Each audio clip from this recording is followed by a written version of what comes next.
All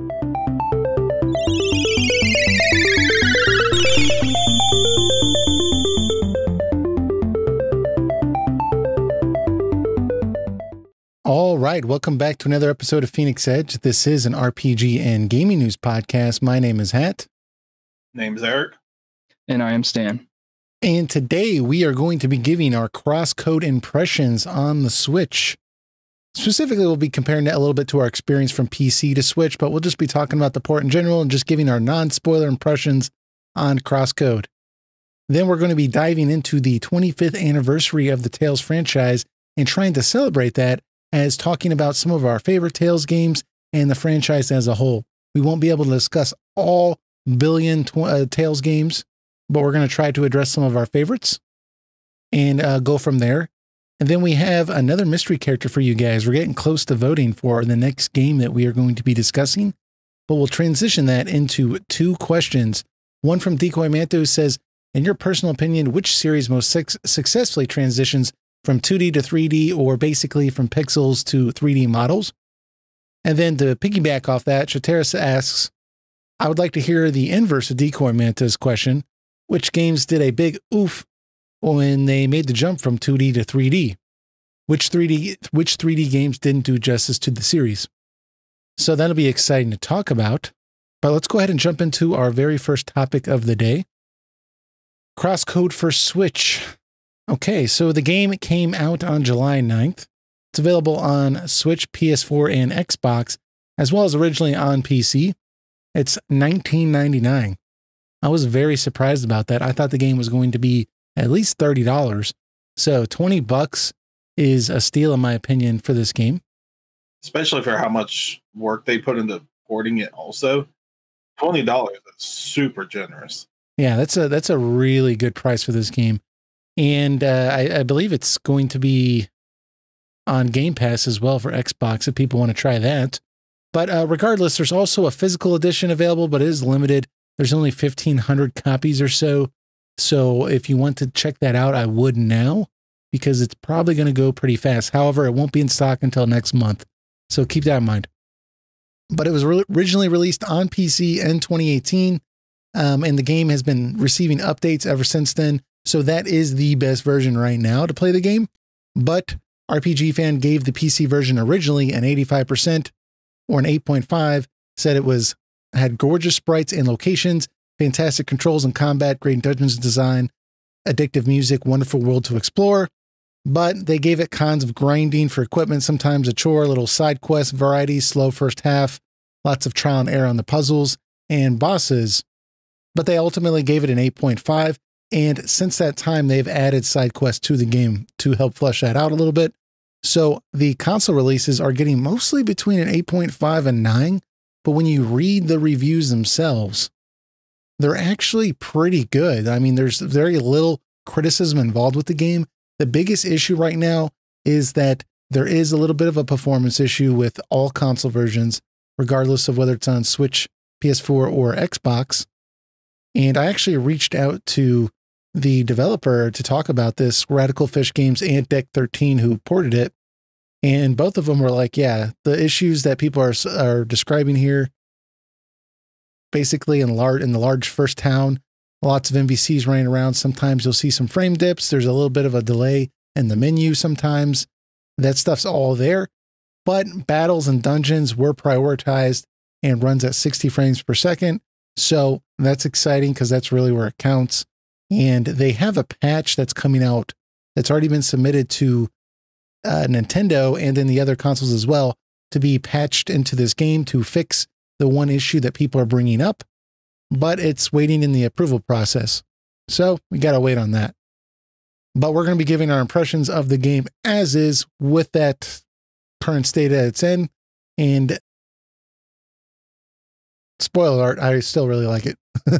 But yeah, so let's just jump into that. So Eric, how would you, since you played it on PC, I know that we both kind of played it for a fair amount on PC, and then we decided that, you know, we want to see this and play the ported version. But since you played it on PC, how do you feel it compares to playing it on the Switch? And do you think the Switch is a good way to play this game, or would you still direct people to go play it on PC? It feels essentially the same. Yeah. And it looks gorgeous on a small screen.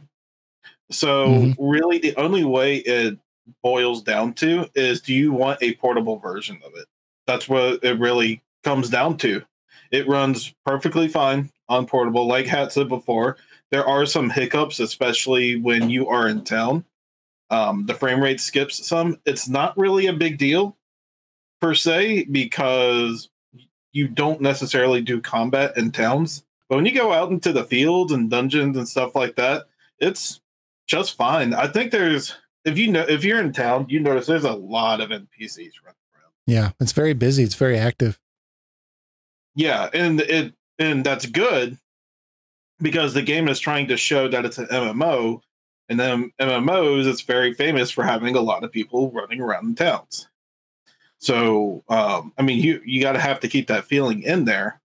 So it makes sense, but you do obviously have to work around and make sure you can keep the frame rate stable and that at the same time. And I guess there was just a little trouble there, but they said they're working on it. So if that's the worst thing, after they should pretty much like redid the programming on the back end for this game, I say that's pretty good. Yeah, I mean, honestly, I didn't see what the big problem was. From what I was seeing with people talking about, the performance issues in town on the Switch, I bought it on Switch expecting a disaster, and I did not notice anything for 3 to 4 hours, I think. Especially when it's a smaller screen.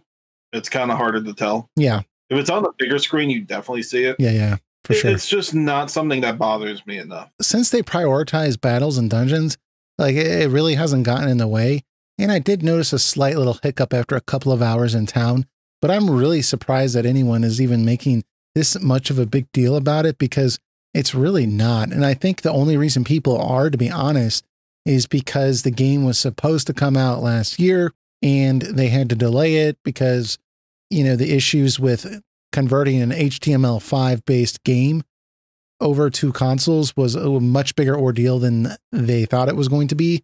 And they were very vocal about the process going into that and how difficult it was to get the game to run well. So there was a lot of anticipation whether this was even going to be a success. So I think people were just a little bit more critical. But to be honest, the only issue that I have noticed on the performance level that has been slightly annoying is there's a half a second delay sometimes in the menu when you click on stuff. For example, when you click on the inventory. Oh, yeah, I forgot about that. Yeah, so you click on inventory and then you count at half a second and then it'll go into the inventory. And it's the first time, it's not that big of a deal, but after the 10th time, it does get a little frustrating that it has to do that little side glitch to get in there. But they're patching it, and they said they've already submitted a patch to fix it. And this is an indie company. I mean, this isn't a AAA company, so it's not like they had infinite resources to do this. So it's already been submitted. They thought the patch was going to be in there by the time that the game was released. So it's unfortunate that it released and wasn't approved yet. But I mean, the issue's already been supposedly resolved. I guess we have to say supposedly because, Square claimed they were fixing the Final Fantasy bugs, but they took 2.5 years or something. I'll say this. If these kind of things are too hard for you to overlook, I say give them a few weeks and let them patch this out. Let them, fix the issues that are in the game, and just stop on by a few weeks later, see how other people are reacting to it, and if it's all fixed up, then yeah, definitely get into it. It is a little weird though. It highlights an issue that we have right now with games that get reviewed, because the reviewer has to review the game in the state that they get it. And they got the game, a week and a half ago. So it kind of sucks that their job is to review a product and let us know if we would enjoy it. And based upon their play of the game, they have to bring these things up, but that's not going to be the game that 99% of people play. It's kind of a weird situation that we're in where they can just fix it, within a week of release. But I'm just glad that they can. So, Eric, how do you feel about the combat and the puzzles in this game? Because that is a major component of the game. It's an action RPG with lots and lots of people have called almost Zelda-like puzzles. I don't know, that's used a lot, but how do you feel about the general gameplay in this game? Aside from the performance issue that we've talked about, do you feel it's well balanced and all that standard fare? Yeah, combat's pretty amazing. It's funny that RPG fan review really summed up a lot of my thoughts about it. The combat is pretty great. The only thing that I definitely agree with on that review is that grinding can be a thing. If anything, this kind of feels like a game where they shouldn't have had a leveling system.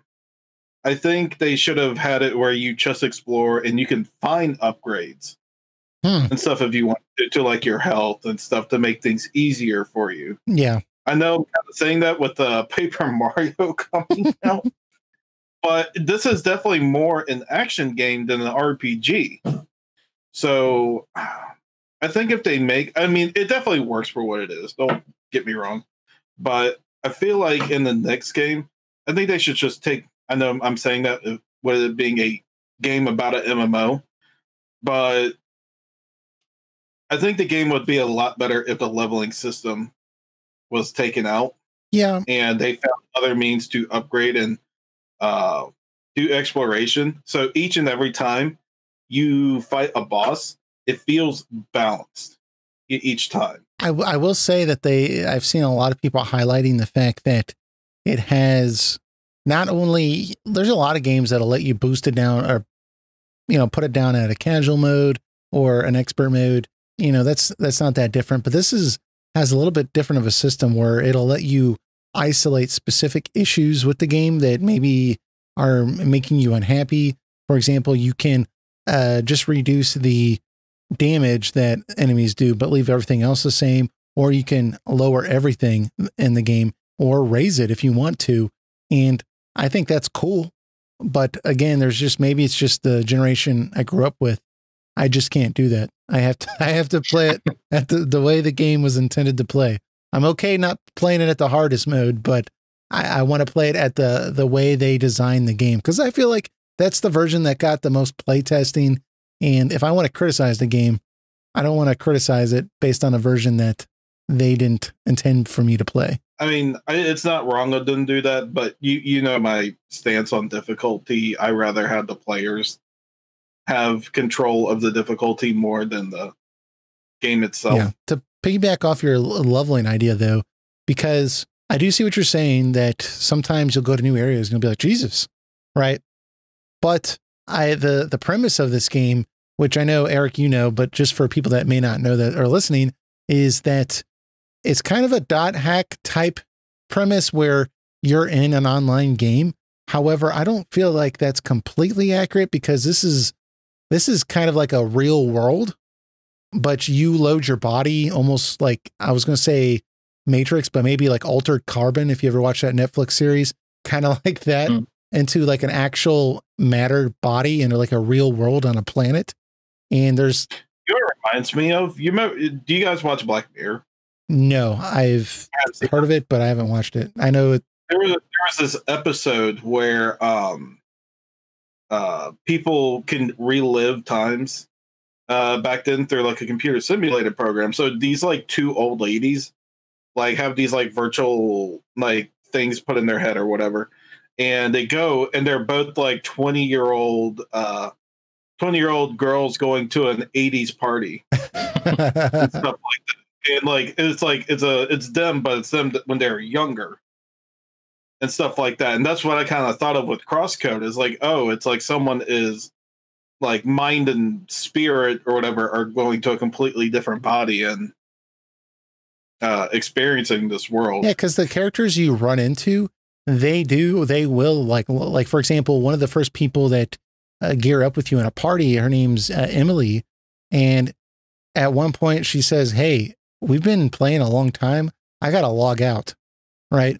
And so that's like brings you back to reality that, oh crap, we're not like, this is a kind of a simulated world. It's a real world, but these people are logged into these matter bodies. It's kind of a different experience in a way, but our character Leia, she's stuck in this world. She can't leave, and she has to keep acting like she's just a player too. There's people that basically are just, they live in this world pretty much all the time. They just leave to sleep and eat, you know, but outside of that, they're here all the time. So there's all sorts of, like, a whole political structure has gone into effect. And it's pretty crazy that sometimes I forget that I'm not playing an MMO.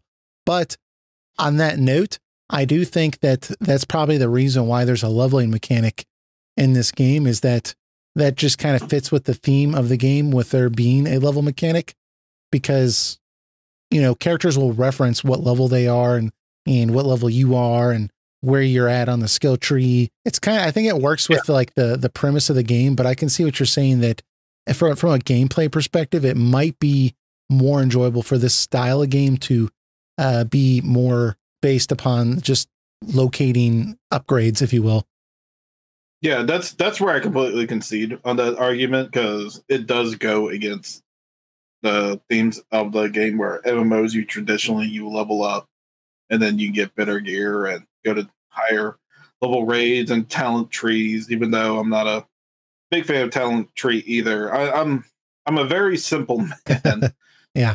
At the end of the day, I love upgrading and becoming more powerful through exploration and stuff like that over leveling. I mean, Zelda's my favorite franchise, so, and this game definitely takes some inspiration. So I kind of wonder if they can just integrate more elements like that in the second game. It's not a criticism of this game.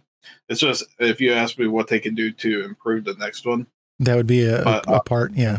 Yeah, but I mean, the rest of the game, though, it's a beautiful looking game. The character sprites are absolutely phenomenal. Like, they're like butter smooth in the combat animations. Yeah. The art of dodging and attacking. I thought to myself I wouldn't like the shoulder buttons at first, being the attack and the dodge and stuff like that, or block even if you want to. But I got adjusted quick, and I was like, you know what?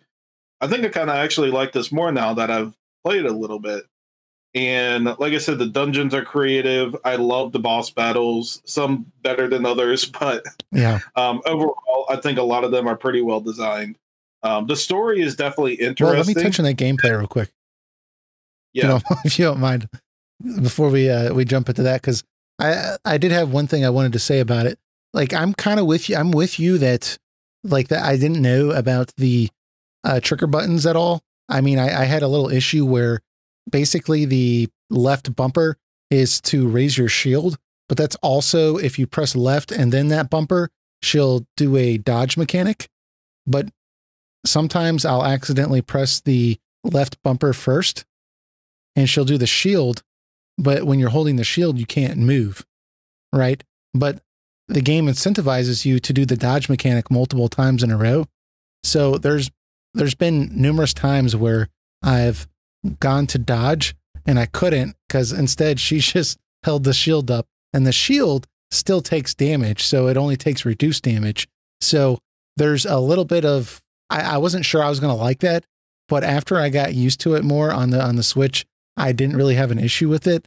And I'm telling you, in general, I really like the gameplay in this game. Stan, I know that you said you haven't picked it up yet. You were thinking about it in the near future. I think you're going to like this game because, like, a lot of these boss battles are, I'm with you, Stan, Eric, some of them are, okay. Some of them are really good. Especially one of the early boss battles when you were leaving the newbie grounds, right? Which is basically the beginner grounds for like an MMO. This boss, I tried like 5 times because I could not get past the 3rd stage. So the newbie zone. Yeah, there were, oh my God. So there were 3 stages to this boss. And at first it was fairly easy. It was just this like robot thing that would shoot at you on the ground. And then it went kind of back in the air on this panel and it kept shooting at you, but it would do, every now and again, it would do this massive attack that would shoot across the entire room. And if you got hit by this thing, it was like 100 damage. And I only had like maybe 225 HP. So you really needed to be able to avoid this. And the only way you could avoid it is by running on one of these 2 platforms and then hitting this little lever with these balls that you have to shoot out, because there's part of the game is in this mechanic that she throws these spheres and it can like bounce off walls and stuff. And it's pretty interesting, all the stuff you can do with that. But you have to hit these switches in order to make the panel that you're standing on go up in the air. And that way you can avoid getting hit. But then the boss will immediately hit the switch and you'll fall back down. But you get to avoid that attack. Well, I got through that stage. But then the third stage, this boss then puts these shields around its body. So then I can't even, like every time I attack it, I'm only doing 2 damage. And it's still doing this move randomly now, right? So now I can't even predict it. I can tell when it's about to do it. And I'm like, crap. And I'll start running towards these panels.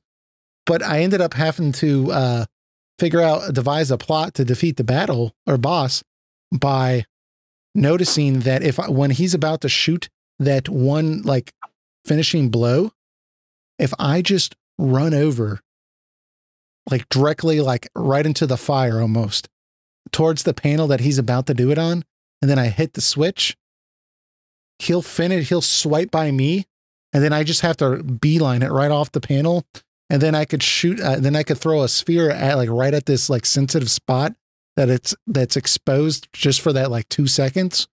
And if I can hit it, the boss would like, his shields would drop, and then I would get like 8 seconds with, just all I can do or all I can muster. And I was about to like push I forgot about this boss. I was about to pull the difficulty down, and I was like, I can't do that.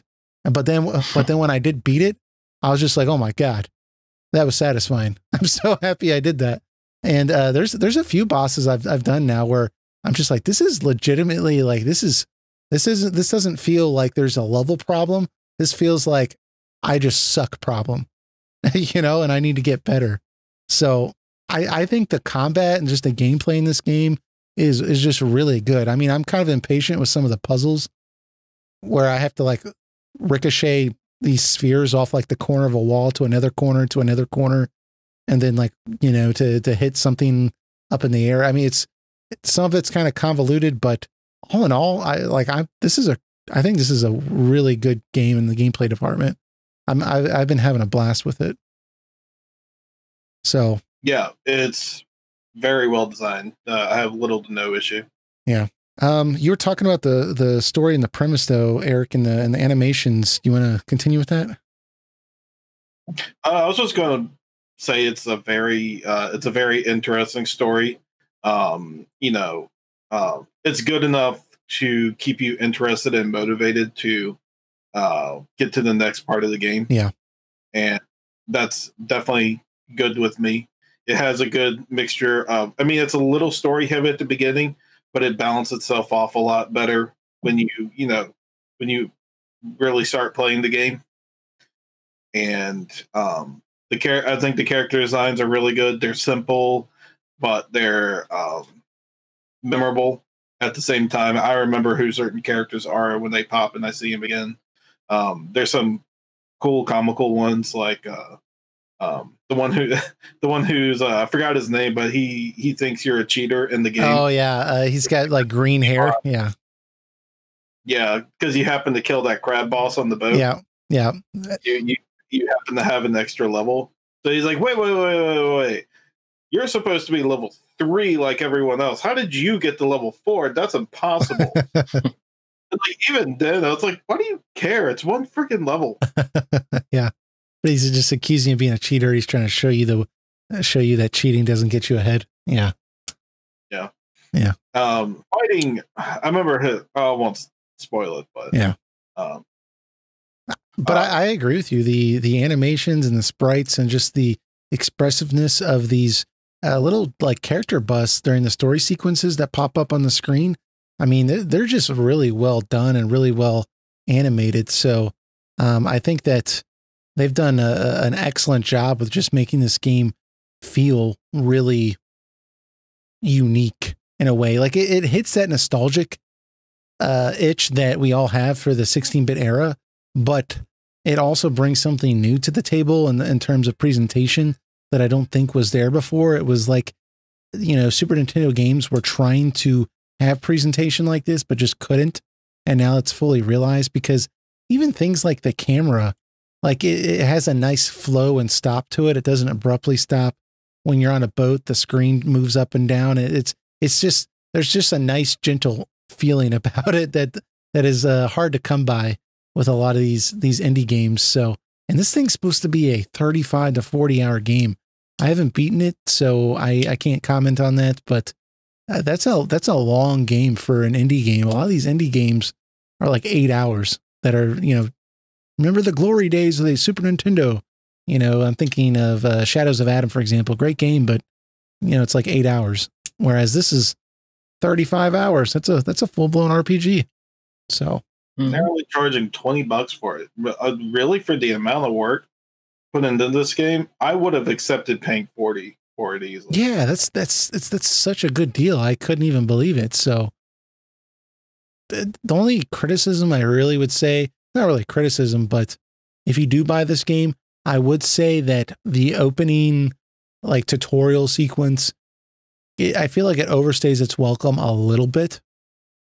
And I've seen a lot of people mention that as well, that you have to give it a couple of hours before, you can really get to the point where you can start doing side quests and stuff like that. And I would agree with that. I think that it's hard because the game does a lot of tutorials and it mixes it in between story. And I think that's good because this game has so many gameplay mechanics that are important for you to learn. So it really lets you ease into it, which I think is good. But I do agree that, you're not going to get to the first town for probably an hour, at least, maybe an hour and a half. So that's a little long, but there's story stuff going on in between that's makes it and keeps it interesting. So, So I guess we could say that we would recommend this on the Switch. I can easily say I recommend it. It's no different from the PC version in terms, except some of the hiccups that they have right now when first releasing it. But when they get those fixed, it will pretty much be the equivalent of the PC version. So it really comes down to, do you want it portable, or do you not care about the full aspect and you just want to play it on your console of choice, which could be like the PS4 or the PC? Then, go for it. Yeah, I did ask the developer about this, and they did say that right now, obviously the PC version is the most flawless version because that's the platform it was designed for. But, if you play the PS4 or Xbox version, those frame dips in town will be less noticeable. But they wanted to stress also that they did submit a patch for it already. So if, it's possible by the time you hear this, it's already been patched. So it's not even necessarily going to be an issue. But I mean, to me, this game is an instant classic. I mean, I could see this game being re-released 10 years from now, on the on some future console, and people being like, I remember that game. I don't think this is going to be a game that we talk about for a couple of weeks and then no one ever brings it up again. Yeah, let me put it this way too. The Bloodstained game that eventually did come out, the main one, it was a very good game. It's an absolute great game. I loved it. But they did a really horrible botch job on the Switch version. Oh yeah. And it took them, I think, pretty much a year to fix a lot of the issues people had and it was even bad to the point that it had a graphical downgrade. Like a full-on downgrade, not like just like oh, things just don't look as crisp or something. Like no, they like fully dumbed down the graphics of the game. Like it's distinctly different looking, and then you have someone like CrossCode who pretty much has a very clean, straight port with very minimal issues, and they're already submitting patches for these smaller issues. Yeah, and the problem with Bloodstain was that the frame rate was an issue during combat, which I know that's 95% of that game, but that it was during the gameplay element that it was an issue, whereas in this game, the only time people are actually experiencing any kind of performance decrease is, when you're in town. I can deal with a frame drop while I'm trying to buy like a helmet, you know, like I only care if it's impacting me while I'm in a boss or something, which I haven't had. So just to throw out there also, if you're wondering though, if you're still on the fence, I've been showing a video on screen of my playthrough on Switch. So if you haven't noticed a performance issue, that's a good indicator of what you'll probably get, because this is directly captured from my Switch. So there's that for that as well. So the game is just a great deal overall. Like I said before, you're really getting at least a $40 game for $20. Like they could have just so easily raised the price on this, and the quality would show for it. Mm-hmm. So I mean, this is absolutely awesome. It's as cheap as it is. All right. So Stan, you're going to pick it up. You're going to pick it up tonight, right? I was going to say, sounds like I'm missing out right now. I know you're in the middle. You're still playing Xenoblade and Last of Us, right? Yeah. So I'm still making my way through a couple of the games, but this one is definitely high on the priority list right now. Curse of the Moon 2 did come out, and that really caught my attention. Yeah, that was. I know you were really a big fan of that. So the fact that you had bounced that and CrossCode last weekend was a busy weekend for you. I love RPGs too, man. But if it comes between the action platformers and the RPGs, it'll be the action platformers every time. Well, there you go. Mm-hmm. But anyways, so we can recommend CrossCode on Switch or another console, or play it on PC. You can go to their website and check out a free demo. You can play it in the browser because it's programmed in HTML5. So that's pretty cool. But let's go ahead and move on to the Tales franchise. It's the 25th anniversary of the Tales franchise, and we thought it would be cool to kind of talk about the games and talk about our favorites, talk about basically where we see the series going, what are some of our gripes, what are some of the things that we like about the series. And I thought we could start off by just kind of discussing here some of our favorite games. But let me also get this trailer up on screen, because there was actually a short tribute video that was made that was kind of cool. It was very short. I mean, it was not 25 years worth in length, but it was well made. Yeah, does it go at the end? Tales of Arise. Delayed. No, see, I tweeted this out and I got no traction, but I thought it was a good point. See, they had the genius to delay their game before this trailer. Square, like Final Fantasy 15, would have delayed their game at the end of this trailer. You know? Right. I don't know, they just get it a little bit more. But kind of a neat trailer, just kind of goes through some of the big moments in the games. And so yeah, then we got Tales of Arise coming out some point next year. But anyways, Tales franchise, as you all know, 25 years, and it has the biggest popularity score was what there, Stan? Tales of Symphonia? Is that Symphonia? Yeah, that's the one that had the highest critic score? Mm-hmm. Of an 86, right? 86, yeah, out of 100.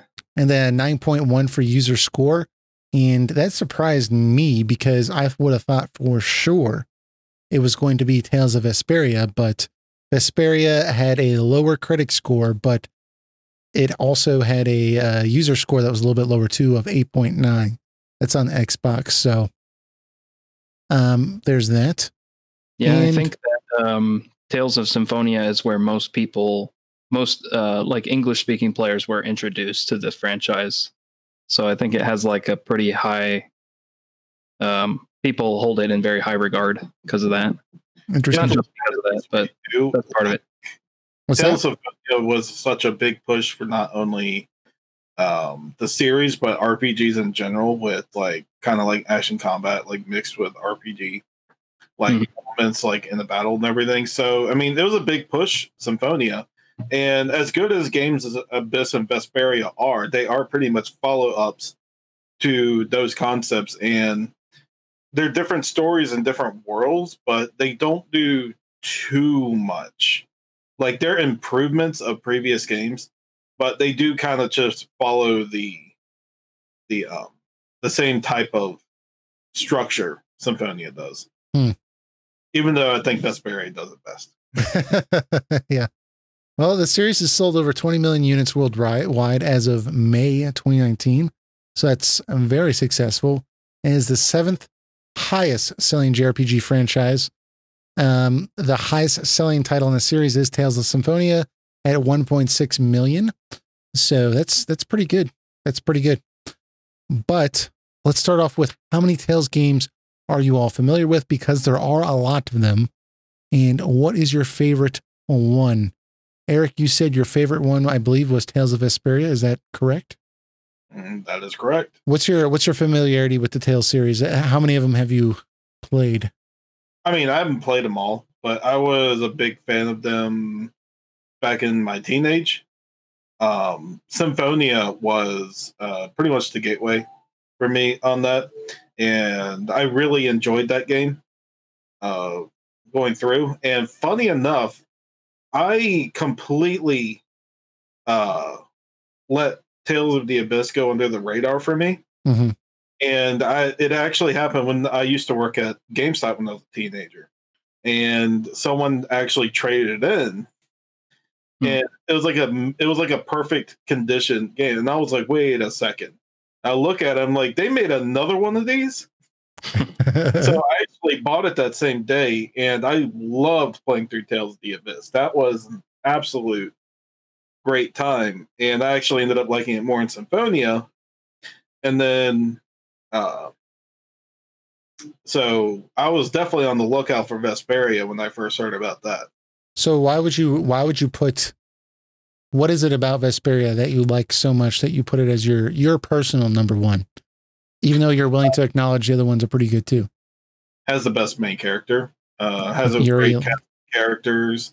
I know there's like an anime trope to a lot of them, but I think the story itself is written well. It doesn't have as much padded content as Symphonia and Abyss do. And while I do like Symphonia and Abyss, the biggest things that I can fault them for are their padded content. But it was still a very close call for Abyss and Vesperia, because while you have characters like Yuri in Vesperia, you have characters like Jade Curtis in Abyss, who's an awesome character also, and very memorable. Just the kind of wit he has. It's like you can't help but enjoy everything he says. And Luke was a very compelling character because it was actually interesting. They start the game off with you hating him, like just can't stand him. You want you want something to happen to him, and then over the course of the game, like you start getting that idea of like, is he being a tryhard now, and stuff like that, and like trying too hard to redeem himself. But by the end of the game, he becomes a very likable character. And in some ways, you actually relate to some of the stuff that he went through, and he was very compelling in that regard. But Yuri's cooler. just like Troy Baker really made that character work. I was about to say though, it almost seems like maybe Abyss, you like Abyss more, but I still think there's a possibility. Well, I really like Yuri in the regard that like he has that like cool, I know what to say type of deal. Very confident.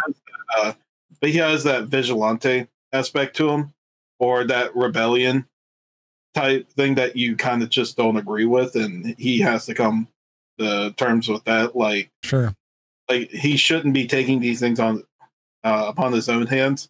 Like, yeah, like we all know it's a crappy situation that he was let go, because of how the laws work. But right. then you had aspects like that, and other characters around them work real great too. I forgot the name. Raven. Like you have other characters like Raven who are just like just brilliantly designed Mm-hmm. characters that like are good foils and balances Yeah. to all the characters. And I really like especially like Estellise, and that like um a lot of times in JRPGs I see um like we got to help the princess, we got to do stuff for her, we got to make sure she's safe, okay, and stuff like that. But in the game, Yuri is the opposite of that. He's like, no, she's a leader. We have to help raise her up to be better than what she is right now. Yeah. We have to let her make the choices. So like when she's like, even though Yuri's the one who can just like think of a plan and let the battle go the way it is, like Estelle will be like what should we do? Is like, well, you're the leader, you're the princess. You're royalty here. Yeah. Like what should we do? It's your decision. Yeah. You know, so my experience with the Tales franchise is pretty limited. I got to be honest. I've played Berseria, I played Vesperia, and then I played Xillia, and then I saw and then played a tiny bit of Zestiria. Didn't really like what I saw there. But from just those games that I've actually played a fair amount of, or substantially played, well, Vesperia and Berseria completely, and then Xillia just maybe like a third of the way. I would have to say of those games, I really found I really did like Vesperia quite a bit. It did take me about a year to get through, but it's just, I don't know. I like when I play it, like I just feel like it's just a really good game. And it kind of took me by surprise because I came from that game after playing Berseria, and in Berseria, the combat was just terrible. Not terrible in like a bad way. It was just easy. Like I didn't have to learn anything. No matter what I did, I just won. Even not like I would even put the difficulty on like hard, and then I would just press random buttons, and like I would win every battle almost. So I just kind of tried to approach that in Vesperia the same way. Like, I already know about this, right? And I actually streamed that, right? And I got my butt handed to me by like the first boss in the game, Zagi. In the game, I had to do it like 9 times. It was embarrassing. But I actually had to learn the mechanics of the game, and like it was like a totally different. I was like, oh, okay, this is what they mean when people say like the combat used to be a lot better, because it was, you know, I mean, I'm not gonna say it's Dark Souls, but it's definitely got a challenge to it that you know, you have to actually learn the system. So I think like it's just a really well-rounded game, and I could see why so many people liked it. And like Eric was saying, like the character Yuri is just a badass. I mean, I really just like the way they construct that character.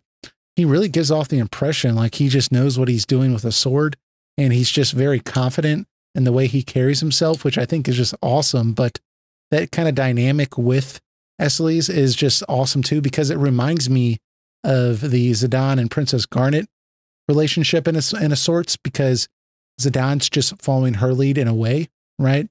Because he's just like, I'm going to follow her wherever she goes because I need to protect her, that type of thing. So it really kind of reminded me of my favorite game, Final Fantasy IX, in a way. So can we also say that Vesperia has the best villain?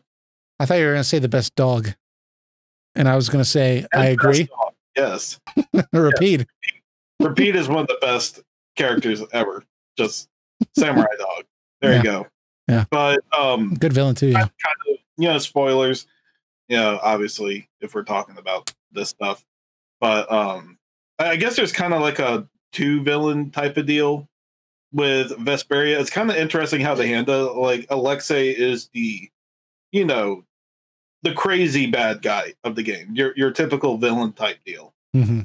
And you know, when you take him on, it's all epic and everything, but like then it turns out like not necessarily like, haha, I've been the real villain the whole time. It's just another series of events, you know, that was a catalyst from Alexei, led another character who was a support to your group for the most part, decide to take his own drastic action. And he became like, I don't even know what to call it. It's like he's a villain, not villain. Like he's an anti-villain. He's in opposition to the decision that he's an anti-hero. Yeah, it's like I know what you mean. I guess he is technically the antagonistic to the group, but like you understand him, you know him, you understand why he's doing it. Right. It's not like he's like just being like an asshole out of nowhere. Yeah. You know why he's motivated to do that. So it's like two sides just trying to convince each other like what is considered right. And ultimately, it's your party members that are right by the end of it. And even then, like Duke is convinced that their way is the way that needs to go, and he ultimately helps them stop it. So I guess it's just, I don't know, man. I don't know the right term to say for a story like that. I guess that's what makes it really unique, is that it's not something you typically see in JRPGs, and I suppose it's just a really unique take on how you worked with your villains in the game. Yeah, I mean, I think like what I really enjoyed about it is just the cast of characters in general. I got to be honest, I didn't really have issues with the plot. It was just kind of there. It was stable. It was functional. It wasn't anything that really got me super excited, but the characters themselves, I was actually really interested in. And I think that's what carried it for me. So that really stood out to me as being the big draw for the game.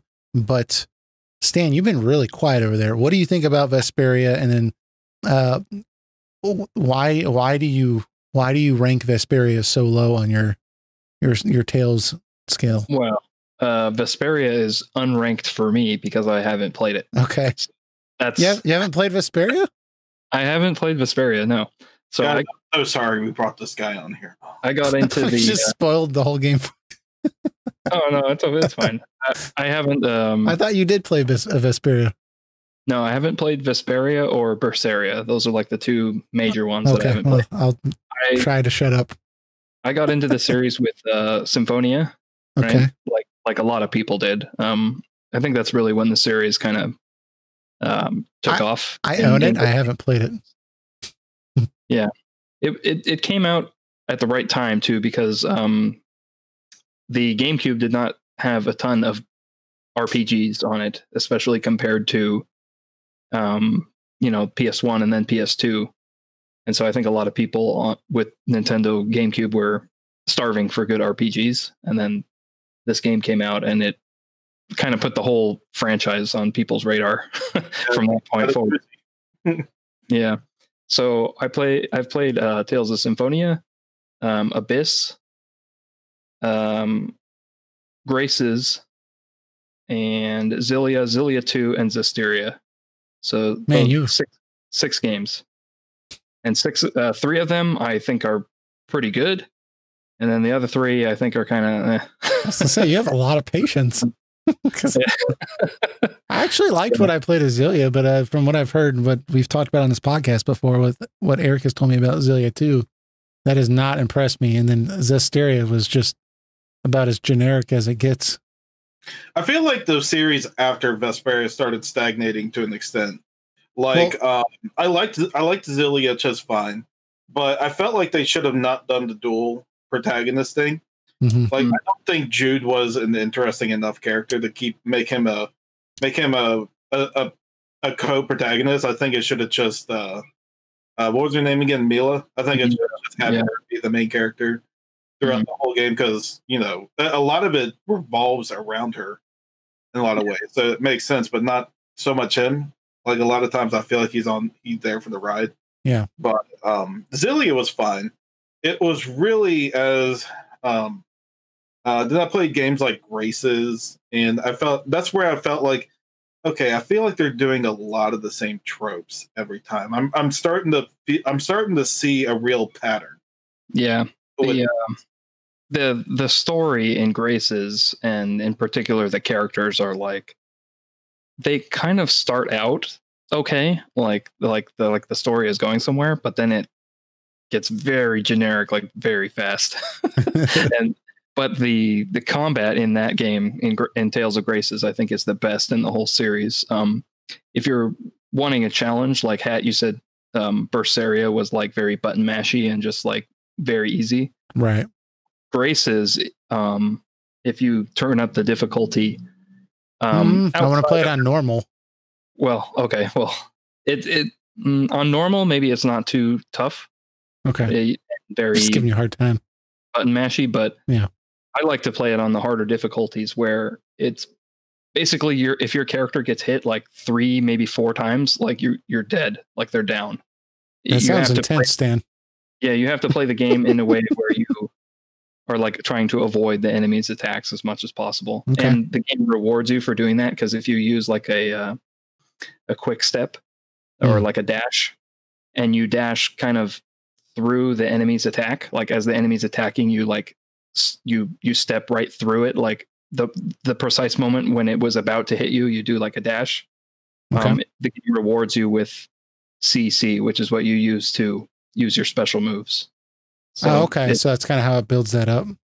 Yeah, it's almost like a it has more strategic elements than your usual Tales games, because it has like you said, it has a counter to it. So you have to decide what move combos you're going to do to counterattack other enemies. So you can't simply button mash it, because it's going to. Yeah, every move you have costs CC, which I don't remember what it stands for, but it basically, once you've spent it all, and if you just keep mashing attack, nothing happens, or your character will like flinch and it's like, I am too tired to keep attacking. So you have to stand still for a moment, which is a good time to guard or like try and do like a quick step or something to recharge your CC and then go on the offensive. So you're playing like this offense, defense type of flow to the combat. But you can't play defense too much, because if the enemy hits you, you lose health like really fast. But you can't play offense too much either, because you'll run out of CC and won't be able to do anything. You'll be vulnerable. So it's a good challenge. Yeah, it's like a pretty good balance, I think. Not so much for like the first 5-6 hours of the game, because they're tutorializing all these systems to you, right? Right. Which they also don't do the best job. They kind of like spam, blocks of text at you sometimes after the battles to kind of explain what you should do. But other than that, like it's really fun. So here's one other thing that stagnated me with Tales series so much is. Well, hold on. Let's get Stan's favorite Tales game out of the way first. You don't mind, because that way we don't have a 4-hour podcast. Yeah, my favorite is Abyss, and like I mentioned before, I haven't played Vesperia, so that could change once I play it. But I really love Abyss for some of the reasons Eric already mentioned. Like the characters are really great, and I really like the main character. He's one of my favorite JRPG protagonists, not just like Tales of protagonists, because he starts out so unlikable, like purposely so. And not to spoil anything, but once you play the game, it will make total sense as to why, like, he's such a immature brat. And so this is like an end game reveal. Yeah, it's like a plot twist, basically. I mean, I would say about 1/4 into the game, a major moment happens, which starts, I guess maybe not 1/4, a little further than 1/4. Yeah, there's a major thing that happens that turns the character's, perspective around greatly. Yeah, and he starts working his way up from there. Yeah, his backstory is basically he's the son of a, not like a king, but like a rich noble, like a duke or something. Yeah, a duke. Yeah, and so then he's like going to inherit the mansion or the land that they own or whatever. But 7 years, I believe it's 7 years prior to the game, like 7 years ago, he was kidnapped, right, and held for ransom. But then when they got him back, he lost all his memories previous, right? So he has amnesia, right, which is like a big typical JRPG trope. We swear it's done well this time. Yeah, but in this case, like once you know the reason, like how he ended up losing his memories, like it makes total sense. And so he acts like a jerk all the time, like pretty much all the time. And he's also been like locked in this mansion area, kind of quarantined in there. So because his parents don't want to lose him again, right? They're like very overprotective. And that horrible thing happened 7 years ago. He got kidnapped. So they don't want that to happen. So he's like kind of oblivious to the outer world, to the point where early on the game, once he leaves the mansion area, he goes to a market and he just like picks up an apple and just starts eating it. And one of his party members is like, "Hey, you have to pay for that." And he's like, "Why?" Like, you know, so like he's definitely going to get on your nerves, you know, like, right. I can see that. It's like that on purpose so that the character can go through this growth later on in the game. Yeah. I think that even the good thing with that is that he's never truly rewarded for his bad behavior. He has Jade. Yeah. What's her name? God, I forgot it. Tear. Yeah. She has Tear that bounce off him to like, just like kind of just letting the people know that like, okay, we know what he's doing is not okay. And like, he should not be acting like that. So that already like just kind of like puts you in the mode of like, okay, so we're intentionally supposed to not. Yeah, the other party members are constantly commenting like, "Wow, Luke, like you're awful. Like like what's wrong with you? Like why do you think it's okay to just, you know, like take an apple or something and not pay for it? Like what's." It seems to me like you guys are kind of getting across here that he's not the typical JRPG member, right? Where everyone's just for justice and for doing what's right and good. There's actually a fair amount of grayness with the character, and that's kind of the draw of the character. Usually, you find that like in a supporting character. Yes, yeah, but they decided to make the main character like the most unlikable. But because of that, he goes through like the strongest. But unlikable in a good way, right? It's not like we have Hope from Final Fantasy 13 as he's unlikable in an interesting way. I think he could be just as obnoxious and like just as kind of getting on your nerves as like Hope from Final Fantasy 13. What about Snow? I guess I think that's what I really meant was Snow. I'm a hero, Snow. I'll put it this way: I guess you like to hate him. Okay. Yeah. Okay. Yeah, like you're. Yeah, I don't know. It's kind of strange. Like he's written deliberately to be unlikable, like an unlikable character. But then when something really bad happens to him, you still feel bad for him, even though he had it coming. And right, like, so you sympathize. The situation that happens is almost entirely his fault. But you still feel bad for him because it's like, oh, like, well, if you had just seen the signs, right? If you had just changed your behavior before this could have been avoided. And then that moment is really what like starts the character on his path to try and change. But it's also not like a like the flip of a switch. He's not all of a sudden just like, okay, like I'm a better person now. He's like really kind of that moment kind of traumatizes him, and he has to kind of think of like, well, what does it actually take to try and atone for what I've done and like try and be a better person? So interesting.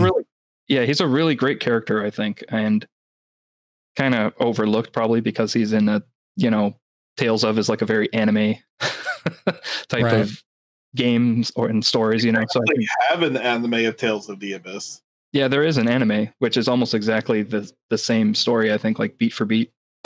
So well, I don't know. I watched this is my experience with Tales anime. I watched the anime for Tales of Vesperia because I was told that this would enhance my love for the game. And I tried to watch it twice, and both times I fell asleep. Was it that prequel movie? Yes. It's okay. It's just telling you. I think I tried to watch it before I beat Vesperia, so I was like not as interested or invested. I mean, at the end of the day, it's basically just showing when Flynn and Yuri were why they were friends together. And just the conflict that happened that made them, that made Yuri separate from the Knights and quit. I felt like it could have been like a 15-minute thing, and it was for like 2 hours. Yeah, the weird thing is about that movie is the characters feel very different from the game. Yeah, that's true too. I always took that as because it was a prequel and like this was in the past, but it does feel a little off. Yeah, yeah, that's a good way to put it. Something just felt off about it, but nothing in that movie is relevant to the game, especially because that movie came out after the game. Yeah, that is weird, huh? So it's not answering any missing questions. It's just if you're a fan of Tales of Vesperia and you love the world, then it's an interesting additional piece of information to take in. It's not, but there's nothing vital about it, or I don't think it makes the game any better or worse for existing. On a Kingsglaive situation. Yeah, Kingsglaive was just like completely different. Like, hey, here's the thing that you wish that was in the game. Oh, this is like, oh, Gladio's father died in Kingsglaive? Yeah, nope. Didn't happen in the game. Yeah. We're going to act like that didn't happen. But just to keep moving this conversation along, what would you guys say is your favorite and least favorite aspect of the Tales franchise, whether it's just in general or like the latest Tales games? Let's not make this a hour-long list of things, but what is some of the big things that stick out to you guys? At least with the 3 games, Symphonia, Abyss, and Vesperia, because those are arguably my favorite ones. Mm-hmm. The world building, I think, is really good. Yeah. I think each world was constructed very well. There are strong, good character interactions that keep you invested in these characters. Which is a very important thing for a JRPG. And the combats are just straight out fun. I don't think I ever get bored playing a battle in the Tales game. And on top of that, they're quick and snappy. So it's not like, you get some then a loading screen, and then a battle comes, and then it takes like 2-3 minutes to kill an enemy and stuff. No, it's like the glass breaks. The glass breaks. You're in combat within a second. Yeah. And enemies usually take like 15 to 20 seconds usually on a normal battle. And then the victory screen's very quick and you quickly go back. What do you think? The bad aspects, I'm not a fan of some of the designs in the game. Character designs. Like, I like characters like Jade and I like characters like Yuri, but I think they look really stupid with long hair. And one of the worst aspects by far, and all 3 games are guilty of it to an extent. Vesperia, the least guilty, but Symphonia, the most guilty, and Abyss is like in the middle of it. Okay. Padding. These games padded itself so much. JRPG pastime. You revisit old towns and dungeons. Yeah. A lot in these games. Symphonia is the absolute worst. Like, these elemental shrines that you went to, like, previously in the game, and you have to go to all of them again to get something else. And then Colette is sick for some reason, and then you have to go on another collectathon quest just when you frustratingly finished another. And it is mind-numbing.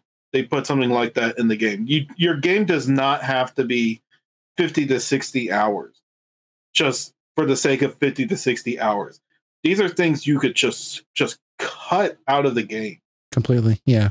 Completely. And they'll be fine. There's no reason to add this stuff in here. Like, it was clearly something to keep the clock going. Yeah. I can see that even in the few games that I've played.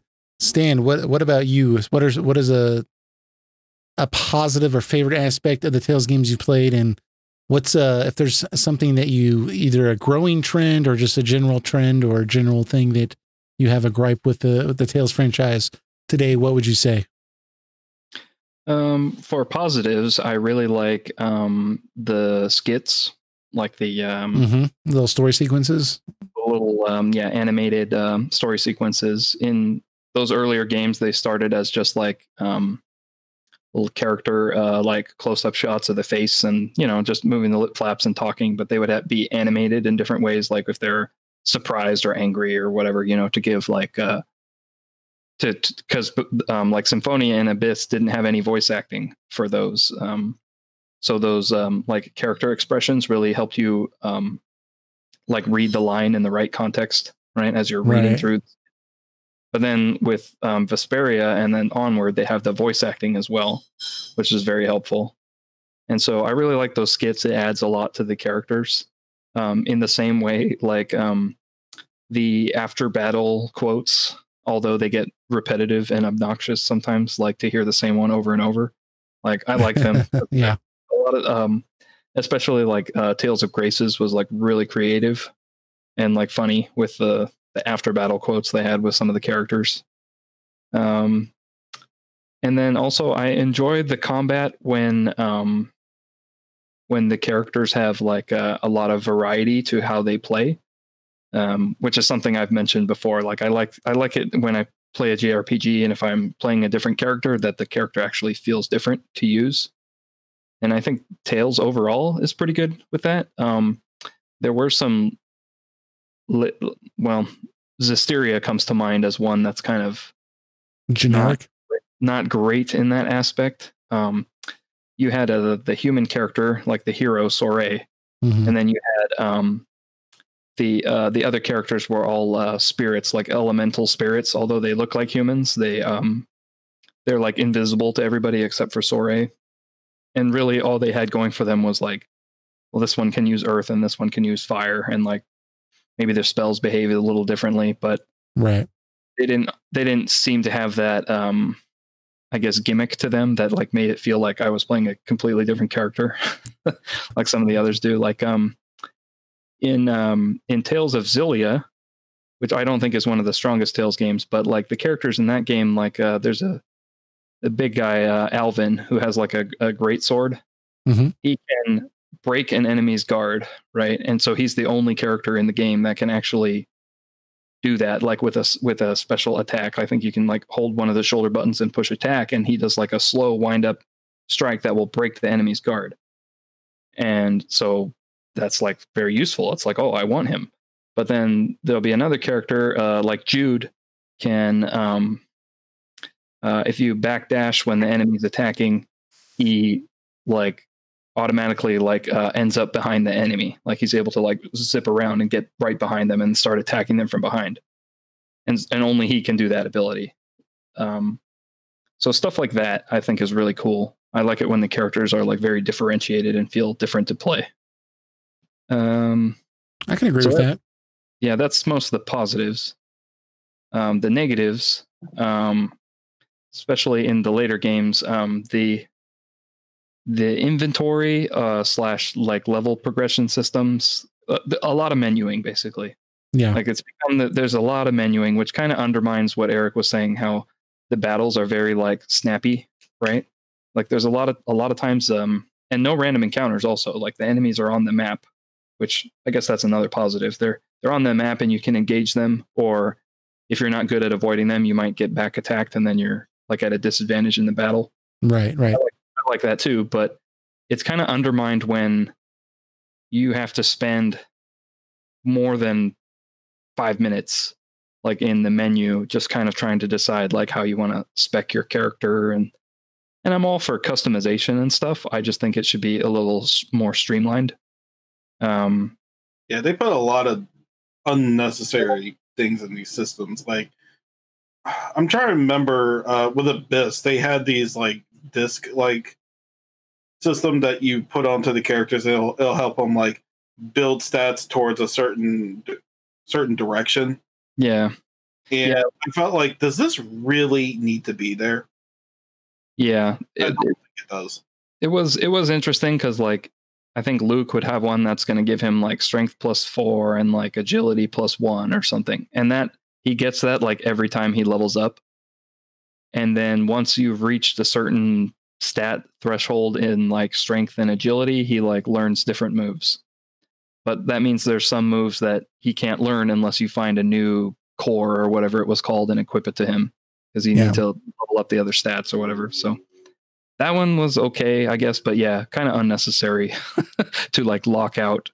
I feel like they just got worse and worse too. It's like they had to find some, like they're desperately trying to change the formula of the combat system just for the sake of changing it, instead of just taking what works and improve upon it. Yeah, like they feel the need to like make things like spirit chains and leveling up equipment. And it's like people don't really play these Tales games as so much for the deep, complex battle systems as much as the world and story. Yeah, the characters and such. Yeah, the general vibe that I got was that maybe they were trying to make each individual game at a point in time, they're trying to make each individual game feel a little different than the last one, because they were starting to feel, from the general consensus I got, to start to feel a little similar to each other, just being a lot of them same engine, same type of graphics. And maybe they thought that developing the gameplay like that was a way to maybe make it stand out from the other ones. But I definitely got that vibe from playing Berseria that was just not the same as in Vesperia, where, you go to a shop and I would look at my inventory to sell equipment and I would have 19 short swords, and it would literally be called short sword, right? And I'd have 19 of them, and they all like have different stats on them, and like multiple stats too, with like varying buffs and debuffs, and like me comparing all 19 short swords to figure out which one's like the best one to keep. It was just mind numbing for me to go through that. And I just got to the point where I was like, you know what? I'm just killing everything no matter what. So I'm just going to sell everything and just not worry about it. And my playthrough got much better after that. But me spending so much time in the menus, I think that I didn't have that same experience in Vesperia to the same degree. So I do think that at least the direction, it seems like they went a little bit too far with some of those elements. And I would be happy if they kind of cut back on that in the future. And also, I just felt like the gameplay has been kind of going downhill from what I've seen, because I played Vesperia and that one was really good from a combat standpoint. I played Xillia and that was kind of more on the side of Berseria, but not quite as easy. That one I still had to like at least put a little bit of thought into and kind of learn things, but I could kind of like let my brain just kind of, sit to the side when I played it. But that was not the way with, Vesperia and random encounters, you could probably do that, but the boss battles were definitely a place where you really had to pay attention. So I think from a gameplay perspective, like you can clearly tell that they've lowered the difficulty. Maybe that's in an attempt to gain new players, because I would imagine that their target audience are people that like JRPGs, and most people that like JRPGs probably are used to turn-based combat. So maybe they thought action-oriented combat like this is a little difficult for some people to get into, maybe. I don't know. But I just think that if you're going to have a system like that, you need to embrace it and make it good, Don't water it down. So, but like on the positives, I gotta say, I was really impressed with Vesperia as a game, as for its setting and its characters. And I think the story was really good. And I gotta tell you, I think Berseria's story is better than Vesperia's.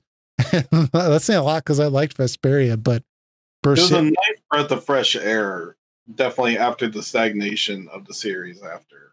Yeah, dude, like I'm telling you, Berseria is so dark and gritty, but it's set up so well. And there's so many good, like there's definitely a great plot twist early on. And it's just, I was really impressed when I first played that game with the story, just how well written it was, because I did not expect that from the generic Tales franchise I'd seen people talk about. So I was really, really impressed. But that's the type of game that I would almost rather just watch. And Vesperia is the game I'd rather play, because like Berseria is not a very good game, but it's a great story. Here's the interesting thing, though. Howdy Obaba is not doing Tales games anymore. Well, He's the one doing it since I think like since past Vesperia, I think around there. And Tales of Arise is the first time in a very long time I've looked at a new Tales game and I said to myself, huh, this actually looks pretty interesting. Because like the presentation wise, it looks like they're really trying to step it up. And I understand Berseria was a PS3 to PS4 game, but they did very little to change. Make it look like a PS4 game? Because Cilia onwards, like the character models are just like all the same. They didn't really do much on like different theming and everything and stuff like that. So it's like everything kind of blends together with these series of games. But I feel like Tales of Arise, they were like, okay, like we need to do another shakeup of the series. I think just adding a few new elements to something we're already familiar with is just not good enough. Right. And I think leading it now is just like, let's step it up. Yeah. Like, I mean, if they could just skip the whole console generation, but I guess we can just move into like where would we like to see the franchise go? Because that's basically where we're going here. And I think that if they could just take, and this is from my limited experience, I'm interested to see what you guys have to say more on this, but if they could just take the world building, the setting, but also the gameplay that we saw in Vesperia, and also I guess like you guys are saying with Abyss and some of the earlier games, take that strong gameplay, but also mix it with the just brilliant story set up for games like Berseria. And I think that, and then mix it with a new age of graphics, right? Where it doesn't look like a PlayStation 3 game for 14 years. Then I think like this could be a really exciting time. And it seems like they could be going that direction with the next Tales game. But where would you guys like to see the Tales franchise go from here? Like, are you want them to go return to the past? Or are you trying to, I guess, Eric, you just answered the question a little bit. So Stan, what are you looking for in future Tales games? Where do you want the franchise to go? Or where do you think it should go anyways? Well, so one aspect that I really liked of the originals is, or originals, the earlier, the golden age of Tales, I guess you could say, right? The GameCube, PS2, then Vesperia on the Xbox 360 was actually the multiplayer, the local multiplayer. I really, really enjoyed playing those games with friends, especially since I never even tried that.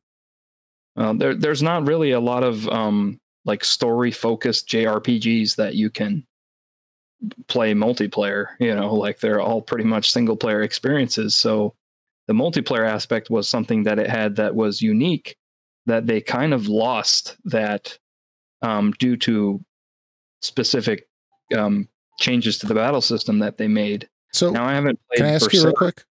And you can keep going. Sorry, I didn't mean to interrupt, but I'm kind of curious about this. So how does this exactly work, the multiplayer? Because from what I understand, Final Fantasy IX is supposed to be multiplayer too, and that you could set it up to where somebody could plug in the other controller and you both could like pick a party member to battle, or not battle, but during random battles and bosses, you could control the character.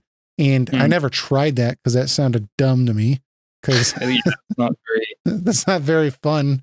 Okay, you control Vivi, but for the Tales games, I could see that being more fun because it's more, you're not just choosing from a menu, right? So yeah, you move the character around, you choose when to attack, when to block, when to like try and cast a spell, when to use a special ability, all kinds of stuff in real time, right? It's not turn-based. So. But then outside of that, when you're traveling, then it goes back to the main character, and then so it's only during battles that player one controls everything, basically. Yeah. Okay. I was just curious. So it is like a couch co-op experience, right, where everybody's watching the story unfold and then everybody's participating in the battle, and then off and on from that. There's no there's no multiplayer of any kind during like the exploration or any of the menuing or any of that stuff. Okay. So but I really like the aspect of multiplayer in the combat because it's very fun and you can coordinate like, if you lose a battle, whatever, that you can strategize and say like, oh, heal me or whatever. And it also alleviates one of the issues of the AI, right? Like the Tales of AI often is like spamming the items you don't want them to use, or like you want them to use a certain spell, but they won't do it. So you have to like assign a shortcut to it to like make sure they use the spell at the right time. And that's the real difference, I think, between what I was talking about earlier. Is just like there's no, it doesn't feel different if somebody else controls Vivi, right? But with a Tales game, it's the AI, the fact that somebody else that you know, you can yell at them across the room and tell them to stop being an idiot or heal me. Use my elixir. One. Right. Yeah, or you'll have like 3 peach gels or something that heal you for 60% health, and there's a boss battle coming up, but the AI is like using them on you, like when you're hurt. Like, oh yeah, this is a great time. This is a great time. The only scary thing about this game are the AIs. Yeah, I can literally see the town right there. Yeah, but starting with Tales of Xillia, they introduced this linking system where like 2 characters would link together, and that would allow one character to go on one side of the enemy and your character to stay on the other, and then they'd like combo the enemy, hit them back and forth, and they'd have these like link abilities that were kind of like dual techs from Chrono Trigger, where both characters would synchronize and like do an attack, and there'd be like a special animation for it. And that was very cool and like visually to see. But when you link, if you're playing with someone else and they're controlling that character, they just lose control of that character. They can't control them anymore. Which is like, okay, so now you've taken what is a 4-player game and essentially changed it to a 2-player game, right? Right. And then Tales of Xillia 2 had the linking system as well, so it was the same issue. And then Tales of Zestiria had a system where the human character and the spirit character could fuse together to have like a more powerful form. And then it was just a single, even more so, like if somebody was controlling that character and you choose to do the fusion, that player just doesn't get to play anymore, right? Once again was like the sweet spot was like 1 or 2 players. So moving forward, I'd like to see like more of an emphasis on the multiplayer. Now I haven't played Berseria, so I don't know how it fares in that regard. It may be a return to the old way, but I'd like to see more multiplayer in the design of the game, and maybe even online multiplayer, because most people are not, able to hook up, like, come over and sit on the same couch and play through a 60-hour RPG anymore. We're all older and have jobs or have moved away, so. At the same time, though, that's really hard to coordinate, especially if people have like 2 different save slots in the game. What I do say, though, is we have share play now. Yeah. Like, you can play multiplayer with someone else with their console over at their house. Yeah. So like if you do like a share play, like say on the PS4 or PS5 coming out, like you can add him to the multiplayer on that from his console at home. And then you two continue the journey together, because I think that's been one of the biggest things that's been holding back single player RPGs, like having multiplayer aspects to their combat, is the fact that like usually people have like their own kind of save when they go home. Mm-hmm. And it's hard to like just have people line up and stick with each other, right, for the nature of these type of games. So I think that's why the share feature, I think, is such a big thing for that. That's a direction they could go for sure. Stan, you got anything else? Well, that for me personally, that's the biggest thing. I'd like to see more of an emphasis on bringing back the multiplayer and making that like more interesting in the combat itself, like make the characters more reliant on each other, rather than just like I can play the main character and just kind of mash through everything and not worry about what the other characters are doing. Right. Because Tales of Graces, which I mentioned had the best battle system, is really focused on like you have to try and coordinate with the other characters in order to like keep a long combo going, because there's at one point where your character is going to be out of CC and not be able to attack. And if that happens for all 3 or 4 characters all at once, like they're all out and they have to stand still for a bit to recharge, well, then that's you've just given the enemy an opening, right, to like cast a spell or, you know, start giving you problems. Whereas if you can coordinate, like this character will spend all their CC, and then like halfway through their combo, this character will start using their abilities, right? You can lock the enemy down for a really long time and do lots of damage. So that's how I play the game, and I've played it with friends, and like that's kind of how we strategize the battles. And so I'd like to see that kind of return to the series. Before I add one more thing, just to ask you both, because this one has not come up once. How did any of you or anyone in the audience ever play this one? That one I skipped. I haven't played that one. Yeah, I think I actually own that game, but that was just because I was in this collecting phase. You have done your great service not playing this game. This is definitely not for our audio listeners. Go ahead and tell them what game. Tales of Legendia that came out on the PS2. It was like a completely different team made this game, and they made it more in the spirit of the older Tales games before Symphonia was a thing. But it has a cast of unlikable characters, a very broken combat system. I went through the entire game on the hardest difficulty. Sinel Coolidge, who is the main character's name, is a brawler, and there's this one move you can do where you can keep an enemy stagnated on the right side of the battle screen, and you can do it to almost everyone that's not bosses. And some bosses you can, and the entire game takes place on one big ship. Wow. Yeah, now granted, it's like an island on a ship or something, but like they have this like whole world of lore established below the ship, and you don't ever visit it. You're on the ship the entire game. And I did not like it. I've heard it's not great. Yeah. I'll keep that one say on the game shelf and not play that one. So going forward, you do not want them to return to the Tales of Legendia or Legendia, however you say that. Apparently, you know what they say is, you know how much you've grown up in life if you look back at yourself years ago and you cringe at the stuff like you did or the stuff you liked.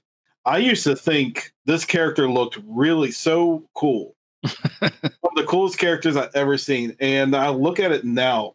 He is one of the hardest characters to look at. His design in almost every aspect is just awful, in my opinion. And talking about the one that looks like Stan, or which one looks like I'm just kidding you. I'm just giving you a hard time, Stan. I'm just kidding. This one? I'm just kidding.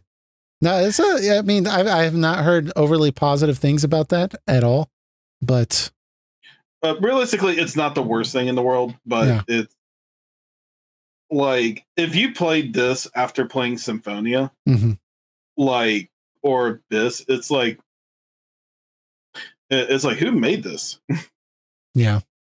It's like they had like an A team and a B team make their own Tales games. Then there was a C team that made that one. Yeah, I would be actually interested in knowing the development story behind Legendia. Well, I'm sure there's somewhere online you can. There's probably a retrospective somewhere. But it made me think this, because I go all the way back to what we're talking about with what we want to see in the future. What I want to see in the future, and the games since Zillia have been heavily guilty of it, is I want my world map back. I want to explore that game's entire world again. And every time they put you on an island, or they put you off the coast of an empire's country, and I mean, it's not exactly criticism. It's just that's what I loved about Tales games before. They had a whole world they wanted to show you, and these games they felt so limited now, because they feel the need to create bigger, more realistic, or like, I don't even say realistic. They just wanted to create bigger, seamless areas. Mm-hmm. When I have a problem with that is because the whole point world map and stuff like that is to create an abstract nature that you're exploring a big world. And they took that away to make like a seamless landscape. You just travel throughout the game. And it doesn't, the game may technically be bigger, but it doesn't feel bigger.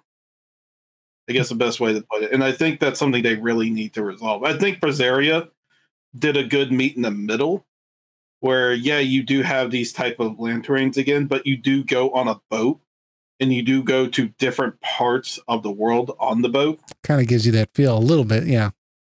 Yeah. And it helped the scope a lot, but there's nothing wrong with going back to a world map. It's to help create an abstraction that you're going through the entirety of the world and just focus on making the areas you go to look really gorgeous and realistic. People don't need, like, when you go through a zone in 12, Final Fantasy 12, you're not worried so much about the journey they took from one zone to the other to get there so much because there's an abstraction there. So we don't need like a whole seamless landscape type deal to tell your RPG where people usually want to take in the entirety of the world, not one section of it. Yeah, I can definitely agree with that. I think world maps are just sorely missed in RPGs these days. And, you know, the fact that we're just getting releases of classic games like 7 Remake, where it's just, you know, parts of the original. And this is supposed to be the modern times where we can make games bigger and better than they ever were. And, you know, these days RPGs are just broken down into little bite-sized chunks of little areas. It's just, I want that world map back. I want like the scope of the journey to be global, you know. And this one's the worst offender. You pick areas to go to on the map and go there. That's not a good function. Yeah. But let's keep this thing moving here because we are running behind a little bit. So that's okay though. Let's go ahead and jump into our mystery character. Now, this was one that took a couple of weeks, I believe, to get going here. So let's just give me a second to bring this up. But Stan, who was our mystery character? Who guessed it? Do you have that up? Yes, I do. It was guessed. The character was Kukuru from Arc the Lad series. Arc the Lad 1 and 2, I believe. Is that right? That's where she is the most prominent, yes. Okay. And it was guessed first by CarQuest Camaro, who is now tied with Edris's Pieces in first place with 7 points. Oh, boy. And it was also guessed correctly by Brandon B., who also guessed Kukuru correctly. Good job. So, yep. So the way this works, we show a character, a mystery character, in this case on the right-hand side of the screen, a grayed out character, and then you can take a shot at guessing that character. If you get it right, you get a point towards your bank, and then you can use those as votes and what game we are going to play next. So the games that we are going to be playing next are one of either Final Fantasy IX, Tales of Vesperia, Super Mario RPG, and the other two, god damn, I always forget. Ni no Kuni was one of them. Yes, Ni no Kuni, and then the last one was Final Fantasy 15. Did you mention that? Yes, that's right. Okay, good. 15. So yeah, Final Fantasy 15, the Royal Edition. So that would be a complete playthrough of the game again. That was the first game we ever discussed, me and Eric, for this podcast, and they've released a lot of content since we dogged on it for 3 episodes. So we're going to give it another shot if you guys vote for it. Like I said, the other ones were Final Fantasy IX, Super Mario RPG, Tales of Vesperia, or Ni no Kuni. So we are going to have that vote soon, within the next episode or 2, but you can still get some extra points in there, and that'll be the amount of votes that you get going forward on our next game discussion. So make sure you get your voice heard. If you already see somebody guessed it in the comments, go ahead, just throw your guess out there anyways. You can just copy their guess, I guess, if you don't have any integrity. But I'm just playing around there. But you can go ahead and do that if you want, and you'll still get points as well. But you will get 2 points if you guess it first. Everyone else gets 1 point. Anyways, while I have that on the screen and you guys are taking a look at that, I'm going to go ahead and go over our media partner at rpgfan.com. Guys, you got to go check them out. I mean, they've updated their website. They're about to do another update again. But on there, they have so much content on there that they're trying to position in a good way for you guys to be able to enjoy it. I mean, they got daily RPG news. They have game reviews going back all the way to the late 90s. They've got soundtrack reviews. They've got other RPG podcasts on there, the 2 biggest being Random Encounter and Retro Encounter. And they also have us featured on there as well. And on top of that, they're starting to push their YouTube page some more. We're a big contributor of their YouTube page in the terms of, I have a capture card, I record game footage, and I'll go ahead and let them use it for the reviews, because a lot of the reviewers don't have capture cards, but they're, good at reviewing games and writing and just in general review structures like that. So it's a relationship that we're really happy with, because they help promote us out and we help them out with different things where we can. So definitely go check them out. And let them know if you can that you came from us. We'd really appreciate it. Also, on our own channel, if you are unaware, if this is your first time listening to us, we have lots of game discussions on this channel where we just do spoiler discussions, similar to our Tales discussion, but hyper focus on a single game. So we did a 3-part discussion on the 7 remake. We did a Crisis Core, Final Fantasy 7 original, Final Fantasy 15, and Final Fantasy 13. We also did a Xenoblade Chronicles discussion, Dragon Quest V, and Dragon Quest XI discussion. We had a Kingdom Hearts 3 discussion that was with guest Braconius. That was really good. We discussed Knights of the Old Republic, our most unpopular video on YouTube, but I'm still, I still really like that game. And then we also discussed Chrono Trigger.